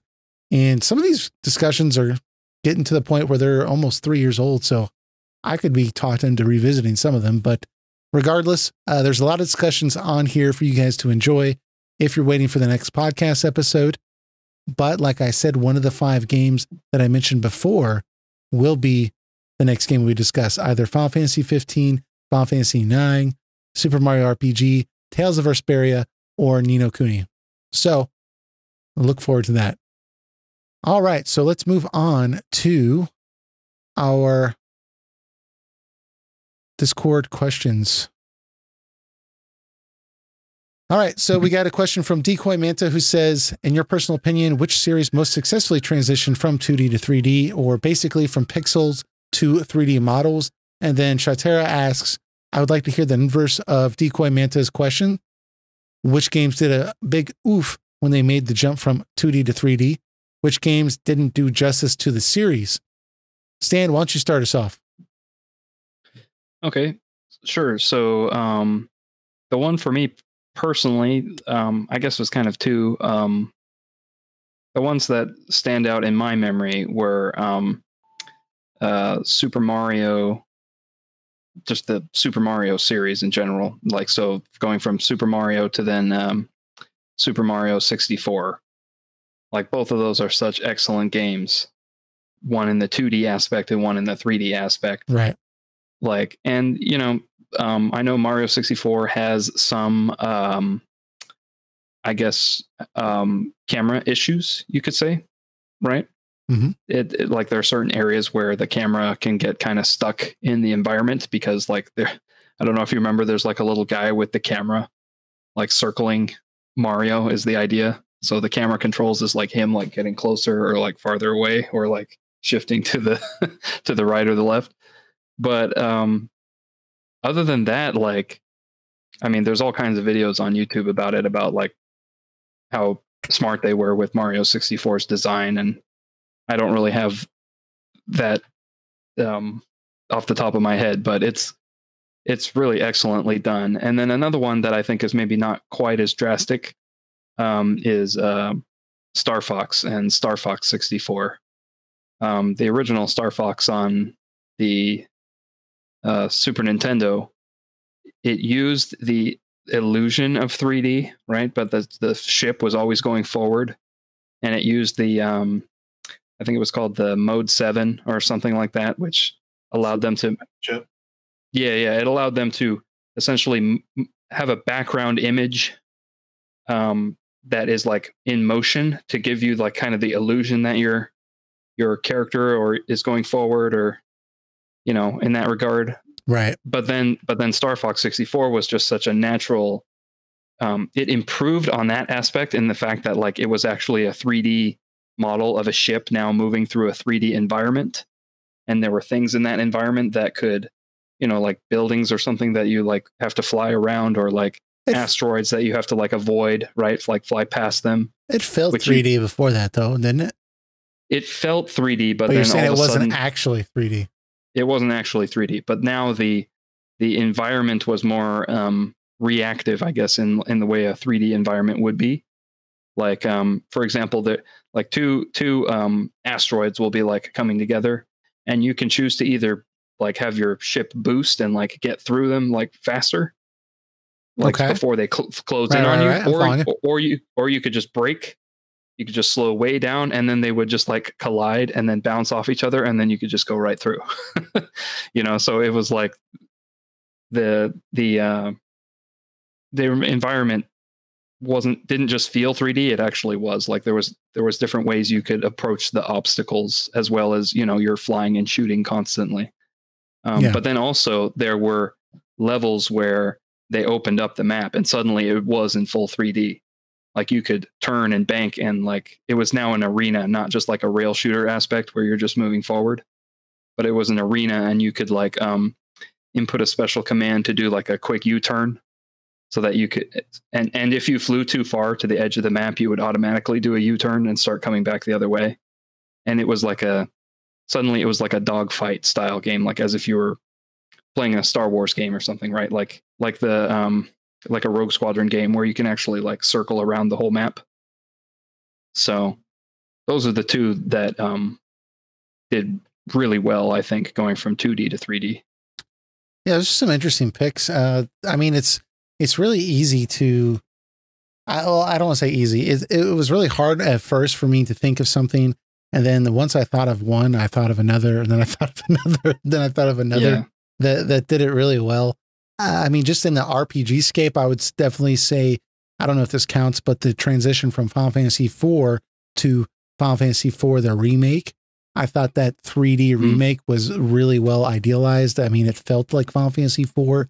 I only want to play that version going forward because it's so well done, and it was so true to the original. But the heart of the question here, I understand, is, hey, a series that its next game came out, and it did that transition at a time where it was difficult, whereas with Final Fantasy IV's remake, they had kind of been experienced with 3D games for a while. So stands out to me though was definitely Metal Gear Solid on the PlayStation.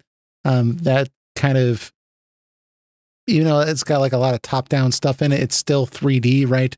And going to that from the Metal Gear game before, that was quite the leap. And I thought that obviously Metal Gear Solid is one of the greatest games of all time. So I thought that was very well done. And one big standout to me also was the jump from Grand Theft Auto 2 to Grand Theft Auto 3. Oh, yeah. Where if you've ever played Grand Theft Auto 2, that is not anything like Grand Theft Auto 3. No. It's like a big map that you just stare down on, and like you can see like 4 blocks, and like it's like you're God almost, and you have like little character that it's just not the same. It's not as fun as Grand Theft Auto 3. But that was a game changer for the industry, definitely. Yeah, so when that came out, I was just like, damn, like this used to be that game that I didn't want to rent, but it was the only one left at Blockbuster, and now this is like something I actually want to own. Right. So that was a really big jump for sure. But Eric, what do you got for successfully transitions from 2D to 3D? I mean, we all know about Mario and Zelda, and I've said those before. But I will say, if there's another one I can think of that transitioned actually beautifully to 3D, It is Metroid. Metroid made a very successful jump from 2D to 3D with Metroid Prime. And the funny thing about it is that when the game was first announced, it didn't show it in first-person view. It showed the character model of Samus fighting some alien creature. It was in later E3s where they actually showed that it was going to be in first-person mode, and the reaction to it was actually extremely negative. Like, people... Like, the people who love the Metroid series were like, oh no, they turned it into a first-person shooter game. I hate those games. And like, it's just gonna become a stupid shooter now, like Halo or something like that. No knock on Halo. I love Halo. But it's just it was kind of the mindset that people were having getting into the game. And then when you actually played the game, it was not simply a first-person shooter. It was a first-person adventure. And the first-person aspect actually helped enrich the game in a lot of ways that would have possibly been difficult if they kept it in third person. What is so great is they keep all the elements of what made a game like Super Metroid so good and translated almost all of it beautifully to 3D. You still explore this big world. You backtrack the places with new power-ups. You fight these bosses that have creative ways you have to destroy them. You have different kind of beams. You get your power-ups that are very useful, and everything is quick and snappy. And everything about the game was just so right. It's not a perfect game. I don't mean to make it sound like that.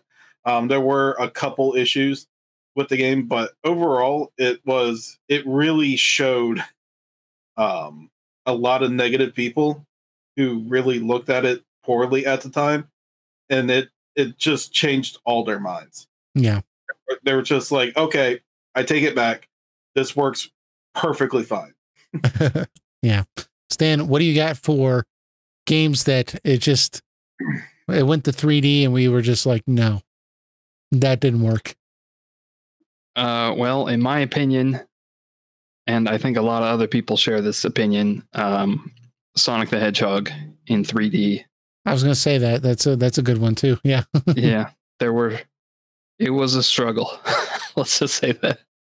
And I think it wouldn't have been such a big deal had not the whole like Mario versus Sonic like rivalry thing like in the 90s like been such a big deal, because people kind of forget now because it was so long ago, but it was like a thing. Like Sega had their mascot and it was Sonic, and then Nintendo had their mascot Mario, their main mascot, and then Mario 64 came out and just blew everyone away and just like totally excelled like the transition from 2D to 3D, like I mentioned earlier. And then Sonic, not so much. So, but yeah. I know there are some people who really like those Sonic 3D games, but I think the overall consensus is that they're pretty below average. I'm just going to add on to that just because that's my pick too. Yeah, go ahead. And here's the thing. There have been good Sonic 3D games. Like the first two adventure games are pretty all right. They're not the greatest things ever. I don't think his transition to 3D like that was as grandiose as Mario 64's. Do you think real quick, do you think the faults of the game though, do you think the faults of the game is the result of like the way it looks, or do you think it was more of a gameplay problem? The criticism towards it. Well, I'll get to that. Okay. What I think is the biggest issue is they do not have a true vision of how a 3D Sonic game should work. If you've seen every Mario game, that 3D Mario game that has come out, it has retained the idea of Mario 64's elements. Mm-hmm. Because it was such a working formula, they told themselves, let's just improve upon that and create new and interesting ways for Mario to interact with his environment in this 3D landscape. And Sega cannot decide what they want to do with Sonic. One time he's like in a 3D adventure field, which is cool. And then the next time you get Sonic Heroes where you're pairing 3 people at once. And then they have so many different ways of doing it, and some have been okay, and some have just been downright awful, terrible. That like they just, even to this day, they just can't decide what makes 3D what makes working 3D Sonic. Yeah, I feel like they just keep throwing things at the wall and hoping something sticks. And when something remotely sticks, instead of staying with it and trying to improve upon it, like the Adventure series or even Lost World to an extent, like they just completely ditch it and try something completely new. It's like, no, you had something going on here. Just make some quality out of it. In all fairness, people like the adventure games and so fond of them. Why don't you just try to make another game like that? If that's what the people liked and wanted, then make a Sonic game that works really well with that formula. And every time I feel like they try to change things. And I mean, they have Shadow riding vehicles and shooting guns, and have one aspect where he's like picking up like with Sonic 06. And you know, I mean, it's easy to knock on Sonic 06, but it at least was trying to go back to an adventure-like formula with it. And I'm not advocating, you know, use adventure or anything. I'm just saying that's the one Sonic 3D Sonic fans look to the most fondly, is the first 2 adventure games. So I think to myself, just take that and try to make that better.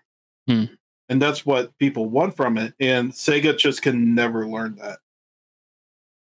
Yeah. Seems like a good pick. I mean, I had a hard time with this part where it's just like it did it poorly, because I kept thinking of games that were, well, it wasn't really the fact that it went 3D that was the criticism. It would be other aspects with the game, usually gameplay related, or it just wasn't a very good game. And it happened to also be the fact that it went 3D, but that really wasn't the reason, right? That pops out to me. Not that it necessarily had to be, but just that it stood out to me as being ugly. But Final Fantasy VII was kind of a weird pick for me, because at the time when the game came out, I felt like the game looked amazing. And in many ways, I still think the game does look amazing, from the overworld and just like the backdrops or the pre-rendered backgrounds still look great to me. But those blocky characters, I just get the impression that they hadn't quite figured it out yet, you know, because, and it just has not aged well. It doesn't look good, especially Cloud, the main character. It just doesn't look very good. And, you know, having recently replayed Final Fantasy IX again for like the 80th time, especially with those McGurry mods, which it's the same character model, basically, I guess, right? Just the HD remastered version. But I mean, it's just multiple times better than what we got with Final Fantasy VII. And the fact that that's the biggest turnoff I see for people not being able to get into the game initially is because of those blocky characters. I see that so many times where people say, yeah, I could have got into it back in the day, but I didn't. And now, like, I'm not nostalgic like like other people.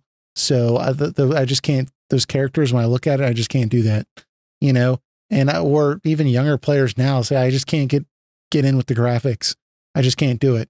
And to me, that's kind of like a oof, you know, that's like, you could have done that better, because I don't know what they were thinking when they were making those characters.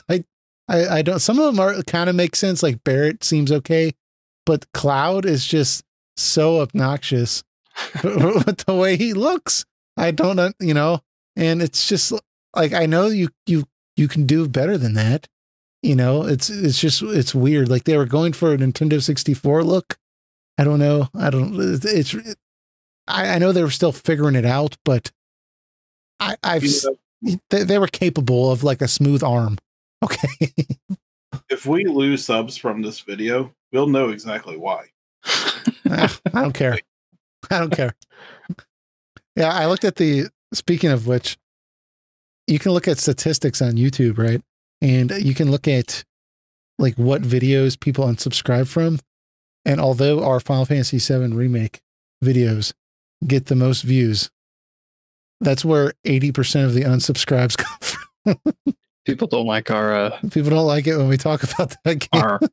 Our honesty, right? Yeah. Our honest opinions. Well, about lots of certain people things, like it, but there's a lot of people that just get so mad. They're like, all right, I'm going to show them. But it's like, I love FF7, but if I had one thing I see a break just fly through, I'm just like, oh. right when I say that, I'm like, oh, perfect game, 10 out of 10. It's great. Yeah, I think that is a good point about the character models, though. Specifically the exploration ones, right? Like the little Lego people. Yeah, it's just not good. It's just not. There are other PS1 games that have that issue, I think, though. I think Final Fantasy VII more so. Yeah, I think like their blocky character models have aged even worse than something like, say, maybe Tomb Raider or like Legend of Dragoon. So, well, Legend of Dragoon's kind of bad too, but it's a little bit better. Tomb Raider is a little bit better, yeah. Tomb Raider you can kind of write off because it's at least proportionate, but the problem is when people upscale it to 1080p, that looks bad. Yeah. Does not look like an attractive lady. Yeah. So yeah, it's you know, but then we look at like Final Fantasy IX, that just looks phenomenal. Still, the game that everyone didn't like. Yeah, that's the difference from the like the beginning of the PlayStation 1 generation, right, to the end.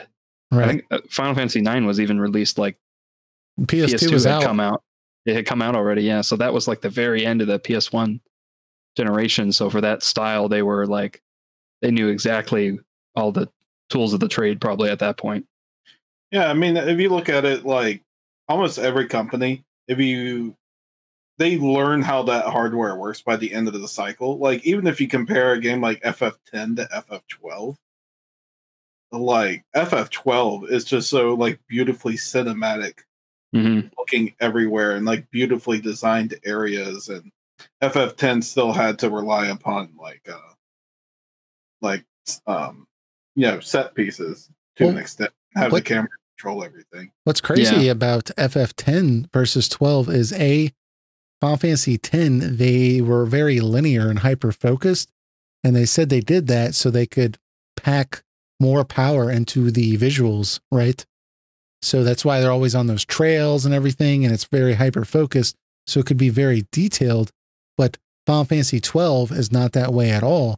You know, you can go exploring all over the place, and it still looks amazing. So that really speaks to their ability to, you know, push the power out of the system. And the characters themselves had less polygons than the characters from Final Fantasy X, so they just got more efficient with the way they use it. So yeah, it's just, I guess it is, you know, just one of those things where the end of the console life really shows what you can do with it. So, but guys, I think that's going to wrap us up. We went way longer than we were planning, but that's okay. I think it was a good podcast, good discussion, and we are going to see what we get into next week. But thank you guys for checking us out. If you are on audio, please come check out our YouTube page. There'll be a subscription or a link in the, I can't talk today, a link in the description. Please come over and check us out, and we'd really appreciate it. I'm going to end it there so I don't embarrass myself further, but thanks, guys. All right. Take care. See you next time. All right. Thanks for checking out this podcast episode. If you enjoyed this episode, please consider hitting the like button. And if you are new to this channel, hitting the subscribe button. We are an RPG and gaming news podcast, so we do this podcast every single week. If you're listening on audio, please consider leaving us an iTunes or Stitcher review. Other than that, we will see you all next week. Take it easy, everyone.